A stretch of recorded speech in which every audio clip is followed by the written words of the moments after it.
So we've gone over, about 4 different factoring techniques over the last few days. What we want to do is kind of review them and make sure that you can do them, because there's going to be a mini check after this brief activity. Now, your classmates would have been assigned 1 or 2 of these problems to kind of present to the class, but let's make sure that you know how to do them if you're not in class. So the first one, quite honestly, it's like the main one. This is the main idea. This is a trinomial. Trinomials almost always factor into 2 binomials, and it's like a little puzzle. Numbers that multiply to be and add to be.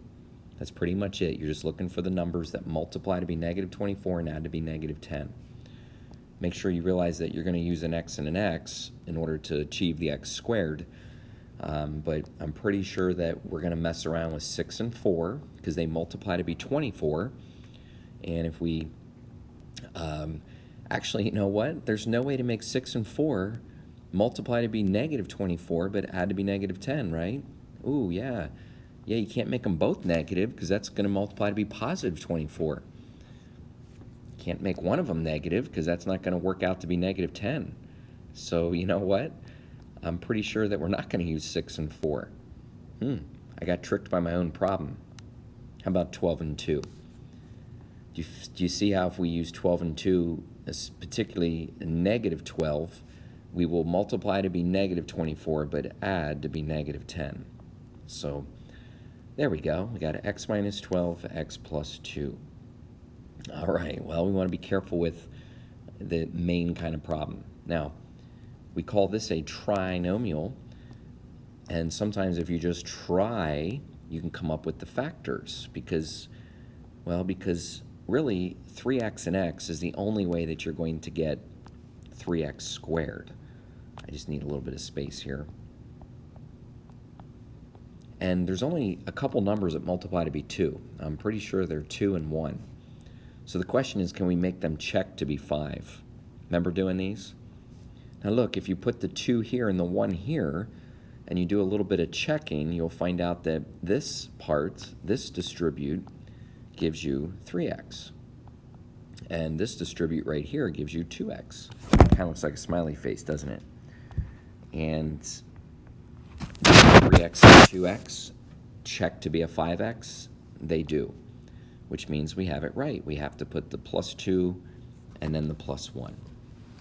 We call that a trinomial. Rational expressions. Rational expressions. Fun stuff. You have to be able to factor and cancel. So the first thing to do is factor. Looks like we're going to need numbers that multiply to be negative 15, but add to be negative 2. So that's going to be an x minus 5 and an x plus 3. The bottom, do you see how I can factor out a GCF? I'm going to pull out a 2, which leaves me with x plus 3. So we got a little GCF action there.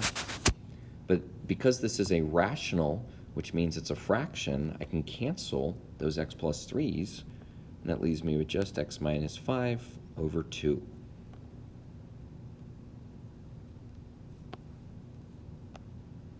Feel like you can do one of these? Yeah, I mean, you shouldn't just be watching. Being a doer is the best thing. If you're trying to do this on your own, you might be feeling like you can take out a GCF. Pretty sure the GCF is 3x, leaving us with an x plus 7. Now the problem in the bottom is a trinomial. Trinomials factor into 2 binomials. You need the numbers to multiply to be 7, but add to be 8. So it's going to be a x plus 1 and an x plus 7. I said it opposite of how I wrote it, but it doesn't matter because I get my x plus 7's to cancel. And that leaves us with a 3x and an x plus 1.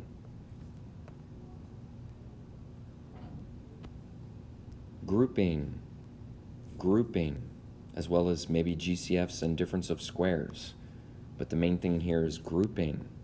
Remember how you take and you group the first 2 and the last 2. Take out a GCF.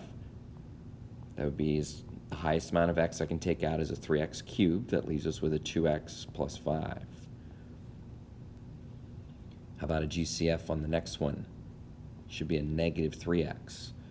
Now I do want to take out a negative 3x so I can be left with 2x plus 5. I want to be left with the same thing. Because remember, the GCFs end up making a factor, but the 2x plus 5s make the other factor, and I only have to write it down one time. Now, what we did was good, and it's right, but since I'm going over this with you, there's actually another step of factoring that I could do here. I could actually take out another GCF. Should I take out that GCF? Probably. You always want to try to factor as far as you can. And then, oh my gosh, there's now another step, because x squared minus 1 is a difference of squares. What's a difference of squares? Well, it just means that the x squared minus 1 can be split up perfectly to be x and 1 and 1, with a plus and a minus. It turns out that this problem had a little bit more than we bargained for, but my final answer would be all 4 of those factors in green, blue, and red. I wonder if this problem is going to have the same fun stuff for us. Use some grouping, take out an x squared, take out your GCF, take out a minus 9, leaves you with an x plus 2. Notice again I took out the minus 9. So I'm going to write x squared minus 9 and x plus 2. Now, x squared minus 9, x squared minus 9, that's a difference of squares. What's a difference of squares? It just means that the numbers are perfect, and they're perfect enough that I can split it up to be an x and an x, a 3 and a 3, and then a plus and a minus. So if you see a difference of squares, you can always break it up one more step, which is nice. That means it's fully factored. British method. British method is usually reserved for trinomials that have a particularly challenging coefficient and quite a few numbers that would multiply. So I probably should just do the British method. You multiply these together. That's going to give you, what, 60x squared. Whoa. Okay, I got 60x squared. I'm going to bring down these outer terms. So that's just going to be like a 5x squared brought down and a 12. Now, not really the catch, but the main step in this problem is to try to find two numbers that multiply to be 60, but add to be 19. I think I might have put 19 in a triangle. Actually kind of forget, but I want two numbers that multiply to be 60, but add to be 19. Okay, now this requires knowing some times tables and being able to split 60 ultimately into be 15 and 4. Now, if you weren't able to figure out 15 and 4, it would be hard to finish this problem. But 15 and 4 add to be 19x, and add to be, multiply to be 60. Once I have this, I can do a good old grouping where you take out the GCF. As long as you're taking out the right GCF, you should be left with the same thing. You're left with x plus 3. And so we're going to write our 5x and 4 into one factor and our x plus 3 into the other. British method. Can we do it with negatives? Should be able to. Okay, so technically when I multiply these together, I get negative 42x squared. Bring down your outer numbers with the negatives. And now for the fun part, I need to come up with two numbers that multiply to be negative 42x squared, but add to be negative 1. Add to be negative 1. You should be kind of thinking about 7 and 6. 7 and 6, they definitely multiply to be negative, or multiply to be 42. And if I make the 7 negative, then I got the winner. Now, technically, it's negative 7x and 6x. Let's see what happens with the grouping method.